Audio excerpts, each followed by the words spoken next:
Master minds commerce చదవాలనుకునే 10th inter విద్యార్థుల తొలి ఎంపిక.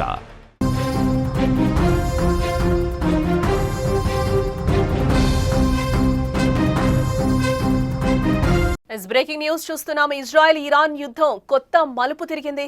ఇరాన్ వైపు రష్యా బలంగా నిలబడింది.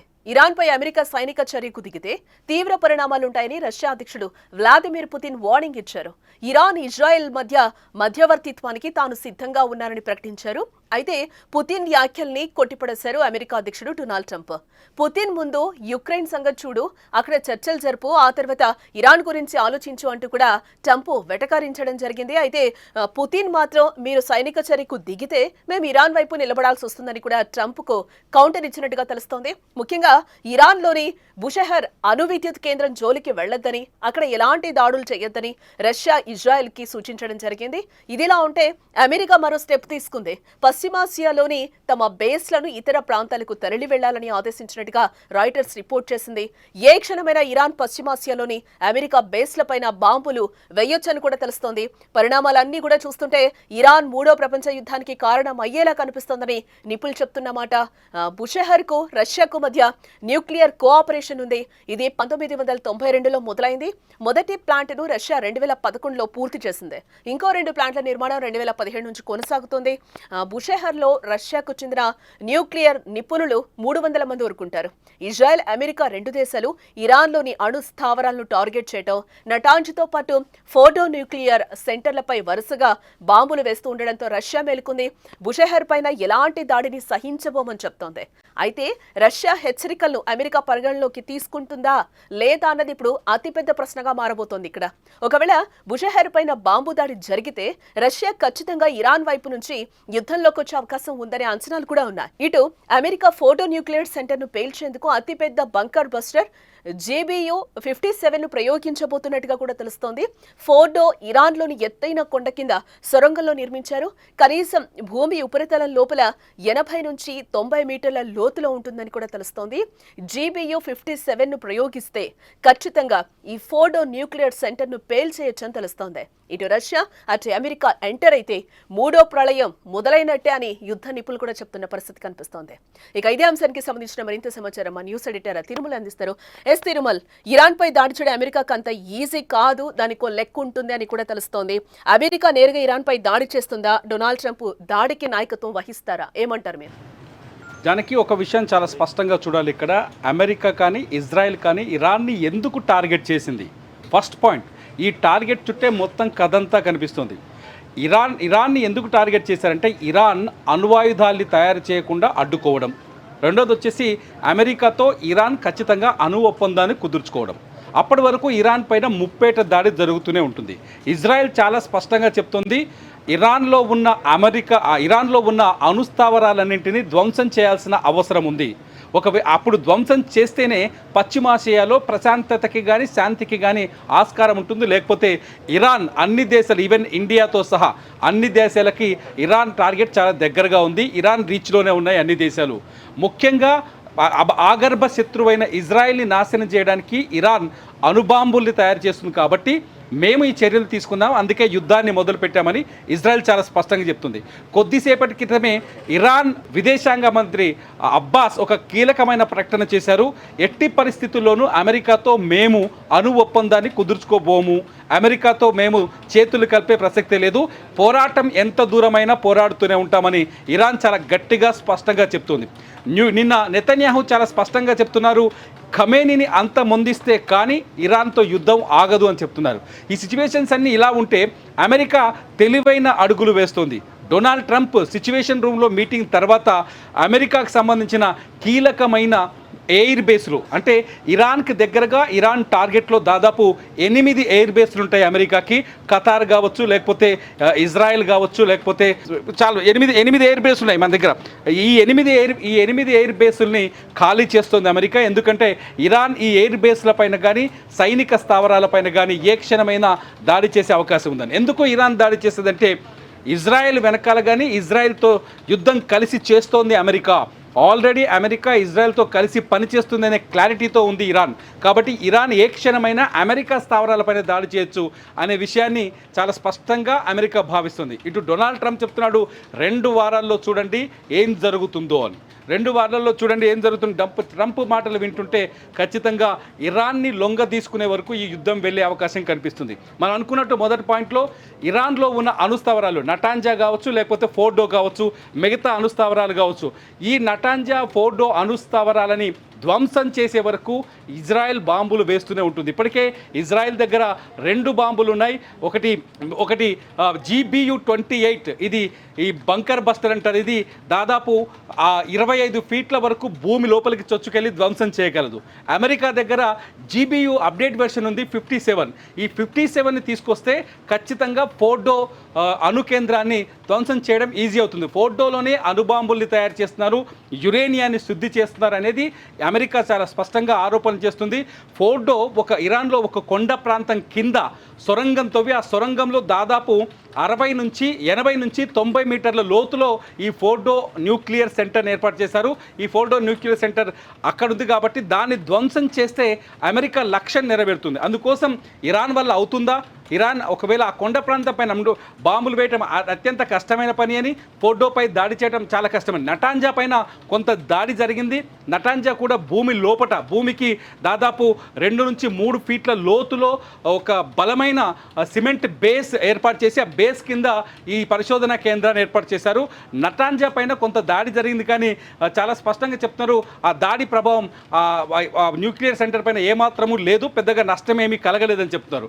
సో ఫోర్డోని నటాంజాని రెండింటిని లేపేస్తే తప్ప ఈ యుద్ధం ఆగదని స్పష్టంగా ఉంది. ఈ యుద్ధం ఆగాలి అంటే ఈ రెండింటిని లేపాలి అంటే ఖచ్చితంగా ఎట్టి పరిస్థితుల్లోనూ అమెరికా ఎంటర్ కావాల్సిందే. అయితే బుషహర్ న్యూక్లియర్ సెంటర్ పైన కూడా దాడులు జరగవచ్చనే చర్చ నేపథ్యంలో యుద్ధంలోకి రష్యా ఎంటర్ అయింది. రష్యా చాలా స్పష్టంగా అమెరికాకు చెప్పింది, నేను ఇరాన్ ఇజ్రాయెల్ మధ్య ఒప్పందాన్ని కుదురుస్తాను, మధ్యవర్తిత వహించడానికి రెడీగా ఉన్నానని పుతిన్ చెప్తే పుతిన్ని చాలా చిన్నగా నీచంగా ఆయన మాటల్ని కొట్టిపడేశాడు డొనాల్డ్ ట్రంప్. నువ్వు ముందు ఉక్రెయిన్ సంగతి చూసుకో, నా దగ్గరికి ఏమొస్తావు, నేను చూసుకుంటా దీని సంగతి అనే యాంగిల్లో ట్రంప్ వ్యాఖ్యానించడంతో ఒక్కసారిగా కొంత ఉద్రిక్త పరిస్థితులు నెలకొన్నాయి. చాలా స్పష్టంగా ఒక వర్టికల్ లైన్ కనిపిస్తుంది. ఇరాన్ వైపు రష్యా బలంగా నిలబడే అవకాశం కనిపిస్తుంది. ఎందుకంటే ఇరాన్తో రష్యాకి అనేక వ్యాపార సంబంధాలతో పాటు అనేక పరిశోధనలకు సంబంధించిన ఒప్పందాలు కూడా ఉన్నాయి రష్యాకి ఇరాన్ మధ్య. బుషహర్ అణుస్థావరం గురించి ఒకసారి ఆలోచిస్తే బుషహర్ అణుస్థావరంలో ఈ రష్యాకు సంబంధించిన 6 నుంచి 700 మంది నిపుణులు అక్కడ పనిచేస్తున్నారు. అక్కడ పరిశోధనలు కొన్ని జరుగుతున్నాయి. ఈ నేపథ్యంలో బుషహర్ పైన దాడి చేస్తే ఖచ్చితంగా ఆ దాడుని అడ్డుకోవడానికి రష్యా ఎంటర్ అయ్యే అవకాశం కనిపిస్తుంది. ఇటు ఉక్రెయిన్తో యుద్ధం జరుగుతున్నప్పటికీ ఇరాన్కి మద్దతుగా అక్కడ రష్యా ఎంటర్ అయ్యే అవకాశం కనిపిస్తుంది. ఇవాళనే నార్త్ కొరియా అధ్యక్షుడు కిమ్ ఉన్ జోంగ్ కూడా సౌత్ కొరియా వైపు కొన్ని మిసైల్స్ని ప్రయోగించారు, షార్ట్ రేంజ్ మిసైల్స్, ఈ బాలిస్టిక్ మిసైల్స్. సో ఈ మిసైల్స్ ప్రయోగం వెనుక కూడా ఇరాన్కి మద్దతు ఇచ్చే ఉద్దేశం ఒకటి ఉందనే చర్చ జరుగుతోంది. ఎందుకంటే ఇప్పటికే నార్త్ కొరియా ఉక్రెయిన్తో రష్యా యుద్ధంలో రష్యా వైపు నిలబడింది కాబట్టి నార్త్ కొరియా ఇరాన్కి కూడా మద్దతు ఇచ్చే అవకాశం ఉండొచ్చు అనే చర్చ జరుగుతుంది. ఇదంతా పక్కన పెడితే అమెరికాకి అంటే వర్టికల్గా రష్యా ఇరాన్ వైపు నిలబడితే వర్టికల్గా అమెరికా యూరప్ దేశాలన్నీ అమెరికా వైపు నిలబడే ఛాన్సెస్ ఉన్నాయి. ఇది మరోవైపు ఇక్కడ ఇంకొక విషయాన్ని కూడా అర్థం చేసుకోవాలి. ఒకవేళ అమెరికా ఇరాన్ పైన దాడి చేస్తే ఇప్పటికే ఖతార్ ఎయిర్ బేస్ కావచ్చు, ఇరాన్ ఎయిర్ బేస్, ఇజ్రాయెల్లో ఉన్న ఇరాక్లో ఉన్న ఎయిర్ బేస్లు కావచ్చు, వీటన్నింటినీ ఆల్రెడీ అమెరికాకు సంబంధించిన సైన్యం కావచ్చు, యుద్ధ విమానాలు కావచ్చు ఖాళీ అయి కనిపిస్తున్నాయి. కొన్ని శాటిలైట్ చిత్రాలు కూడా ఇప్పటికే విడుదలైనాయి. ఈ ఏరియా నుంచి విమానాల్ని అమెరికా వ్యూహాత్మక ప్రాంతాలకు తరలిస్తుందని. ఈ వ్యూహాత్మక ప్రాంతం మీద ఒకసారి అంచనా వేస్తే నిన్న ఎవరైతే అసీం మునీర్తో డొనాల్డ్ ట్రంప్ వైట్ హౌస్లో భేటీ అయ్యారు కదా, లంచ్ మీటింగ్ జరిగింది. ఈ లంచ్ మీటింగ్ వెనక కూడా పరమార్థం ఏంటి అంటే ఇరాన్తో యుద్ధంలో ఒకవేళ ఇరాన్ పైన దాడి చేస్తే పాకిస్తాన్ ఎటువైపు నిలబడాలనే ఉద్దేశం. పాకిస్తాన్ ఖచ్చితంగా అమెరికాకి మద్దతు ఇవ్వాల్సిన అవసరం ఏర్పడుతుంది ఇక్కడ. ఎందుకంటే భారత్ పాకిస్తాన్ మధ్య ఉద్రిక్తతల నేపథ్యంలో ట్రంప్ డబ్బా కొట్టుకొని మొత్తానికి పాకిస్తాన్ ఐ లవ్ పాకిస్తాన్ అనడంతో పాకిస్తాన్ కాస్త మునీర్ ట్రంప్కు నిన్న మాట ఇచ్చారనే చర్చ కూడా జరుగుతుంది. ఒకవేళ ఇరాన్ పైన దాడి చేస్తే అమెరికా పాకిస్తాన్ ఎయిర్ బేస్ని వాడుకునే అవకాశం ఉంది. ఇప్పటికే పాకిస్తాన్లో కొన్ని ఎయిర్ బేస్లు అనఫిషియల్గా అమెరికా కంట్రోల్లో ఉన్నాయనే చర్చ ఉంది. అమెరికాకు సంబంధించిన జర్నలిస్టులు, సీనియర్ జర్నలిస్టులు పాకిస్తాన్ ఎయిర్ బేస్ల పైన రాసిన ఆర్టికల్స్లో విషయం స్పష్టమైంది. కాబట్టి ఆసిమ్ మునీర్ ఖచ్చితంగా ట్రంప్ అమెరికాకు మద్దతు ఇచ్చే అవకాశం ఉంటుంది. ఎందుకంటే ఇరాన్తో ఎక్కువగా సరిహద్దుని పంచుకునే దేశం ఏదైనా ఉందంటే 900 కిలోమీటర్లు పాకిస్తాన్ పంచుకుంటుంది. కాబట్టి పాకిస్తాన్ అవసరం అమెరికాకి ఏర్పడుతుంది ఇరాన్ పైన దాడి చేయడానికి. ఇదంతా చూస్తుంటే అమెరికా ట్రంప్ చెప్పినట్టు 2 వారాల్లో వ్యూహాత్మకమైన స్థావరాలకి, వ్యూహాత్మకమైన ప్రాంతాలకి అమెరికా తమ పావులు కదుపుతుంది, తమ మిలిటరీని బదలాయిస్తోంది. కాబట్టి ఏ క్షణమైన నెతన్యాహు చెప్పారు ఇప్పుడే, అమెరికా కోసం ఎదురు చూడాల్సిన అవసరం లేదు, మేము దాడులు చేస్తూనే ఉంటాం, ఈ దాడులు ఆగవు. నిజానికి ఇటు టెహరాన్లోంచి జనం పారిపోతున్నారు, అటు టెల్ అవీవ్ నుంచి కూడా పరిస్థితులు చాలా దారుణంగా ఉన్నాయి. ఇప్పటికే దాదాపు 700 మంది ఇరాన్లో యుద్ధంలో మరణించారు. ఇజ్రాయెల్కి సంబంధించిన యుద్ధంలో చనిపోయిన వాళ్ళు 25-30 మంది అని చెప్తున్నారు. దానిపైన స్పష్టత లేదు. ఇస్లామిక్ మీడియా, ఇరాన్కి మద్దతు ఇచ్చే మీడియా సంస్థలు ఇజ్రాయెల్ కూడా యుద్ధంలో తీవ్రంగా దెబ్బతింటుందని రిపోర్ట్ చేస్తున్నాయి. ఇటు ఇజ్రాయెల్లో ఉన్న విదేశాంగ శాఖలు తమ పౌరుల్ని తమ దేశాలకు తీసుకెళ్లే ప్రయత్నాలు చేస్తున్నాయి. ఇరాన్ నుంచి ఇవాళకి 110 మంది భారతీయులు ఆపరేషన్ సింధు ద్వారా ఇండియాకు చేరుకున్నారు. ఇరాన్ నుంచి, అటు ఇజ్రాయెల్ నుంచి కూడా పౌరులను తరలించే ప్రయత్నాలు జరుగుతున్నాయి. అంటే 2 దేశాల మధ్య ఈ పరిణామాలన్నీ ఇరాన్ ఇజ్రాయెల్ మధ్య యుద్ధం మరింత పెరిగే అవకాశం ఉందని చెప్తోంది. అంతేకాదు అమెరికా తీసుకుంటున్న స్టెప్స్ అన్ని చూసి ప్రపంచ దేశాలు చాలా స్పష్టంగా ఉన్నాయి. అమెరికా మిలిటరీ దాడికి ట్రంప్ వ్యక్తిగతంగా ఆమోదం తెలిపినట్లుగా తెలుస్తోంది. ఇప్పటి వరకు వచ్చే అఫీషియల్ గా అనౌన్స్మెంట్ రాలేదు. ఒక దేశం మీద మనం యుద్ధం చేయాల్సి వస్తే 3 పాయింట్స్ ఇక్కడైతే ఖచ్చితంగా మనకి కనిపిస్తున్నాయి. ఒకటి ఆత్మరక్షణ, ఇంకోటి ఒక పెద్ద మానవతా సంక్షోభాన్ని నివారించవలసిన అవసరం, ఇంకోటి వచ్చి యుఎన్ భద్రతా మండలి ఆమోదం. బట్ ఇక్కడ ట్రంప్ ఇజ్రాయెల్ ఈ దాడిని ఆత్మరక్షణ అంటారా, మరి ఇరాన్ నుండి పెద్ద ముప్పు ఉంది అని నిరూపించగలుగుతారా? ఇరాన్ నుంచి పెద్ద ముప్పు ఉందని నిరూపించే ప్రయత్నమే చేస్తున్నారు మొదటి నుంచి డొనాల్డ్ ట్రంప్. ఇరాన్ అణ్వాయుధాల ఒప్పందం, అణుబాంబుల ఒప్పందం నుంచి, అణ్వాస్త్రాల ఒప్పందం నుంచి బయటకు రావడంతో అది ముప్పు ప్రమాదకరంగా మారుతోంది అనేది మొదటి నుంచి ప్రొజెక్ట్ చేస్తున్నది. అమెరికా ప్రొజెక్ట్ చేస్తుంది, ఇజ్రాయెల్ అదే చెప్తుంది. ఇరాన్ అనేది చుట్టూ పశ్చిమాసియాలో ఉన్న కీలకమైన దేశాలన్నింటినీ టార్గెట్ చేయడం చాలా ఈజీ అవుతుంది. కాబట్టి ఖచ్చితంగా ఇరాన్ ప్రమాదకరంగా మారుతుంది. కాబట్టి భద్రతా మండలి నియమాలకు కూడా వ్యతిరేకంగా ప్రవర్తిస్తుంది ఇరాన్ అని చెప్తుండే డొనాల్డ్ ట్రంప్. అందుకనే వ్యక్తిగతంగా ఇరాన్ పైన దాడికి ట్రంప్ గ్రీన్ సిగ్నల్ ఇచ్చారనే చర్చ జరుగుతుంది. అంతేకాదు ఇది అఫీషియల్గా రావడానికి ఈ 2 వారాల గడువు పూర్తవలసిన అవసరం ఉంది. అందుకే నెతన్యాహు కొద్దిసేపటి క్రితం చెప్పారు, అమెరికా కోసం ఎదురు చూడకుండా ఇది కంటిన్యూ చేయాల్సిన అవసరం ఏర్పడుతుంది, ఖమేనీని చంపేస్తే కానీ ఈ యుద్ధం ముగిసిపోదంటూ నెతన్యాహు రెచ్చగొట్టే ప్రయత్నం చేస్తున్నారు. ఇదంతా చూస్తుంటే ఖచ్చితంగా ఈ యుద్ధం మరింత తీవ్రత పెరిగే అవకాశం కనిపిస్తుంది. ఇది రష్యా ఉక్రెయిన్తో పోలిస్తే చాలా పెద్ద యుద్ధంగా మారే అవకాశంగా కూడా కనిపిస్తుంది. ఇరాన్ ఇప్పటికీ వెనక్కి తగ్గట్లేదు. ఇరాన్ ఇజ్రాయెల్ పైన వరుస దాడుల్ని చేస్తుంది. ఇప్పటికే ఇరాన్ దగ్గర ఉన్న బ్రహ్మాస్త్రం ఫతహ్-1 కూడా దాడి ఇజ్రాయెల్ పైన ప్రయోగించింది.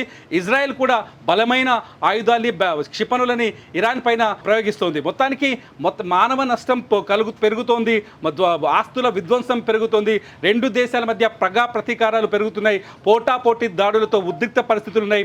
ఈ పరిస్థితుల్ని అడ్డుకోవడానికి రష్యా కొంత ముందుకొచ్చినప్పటికీ కూడా రష్యాని ఎంటర్ కాకుండా అమెరికా ఎదురుపడుతోంది. అంటే ఇరాన్ని నాశనం చేయాలి, ధ్వంసం చేయాలనే క్లారిటీతో అమెరికా ఉన్నట్టుగా అర్థమవుతుంది.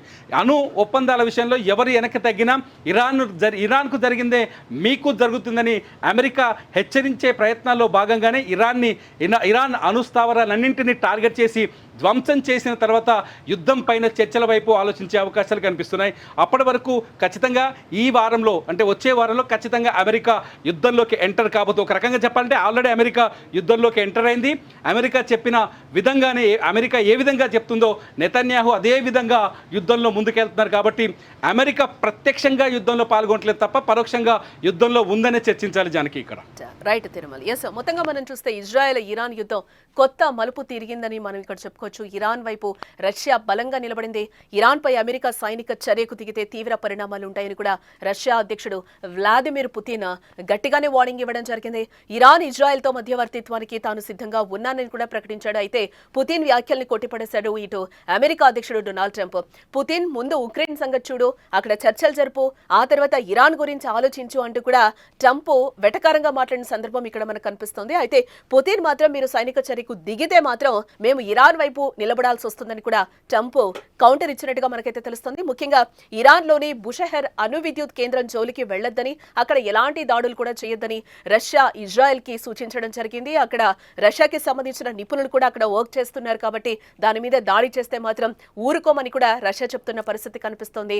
అమెరికా మరో స్టెప్ తీసుకుంది. పశ్చిమాసియాలోని తమ బేస్లను ఇతర ప్రాంతాలకు తరలి వెళ్లాలని కూడా ఇప్పటికే ఆదేశించినట్టుగా మనకి సమాచారం.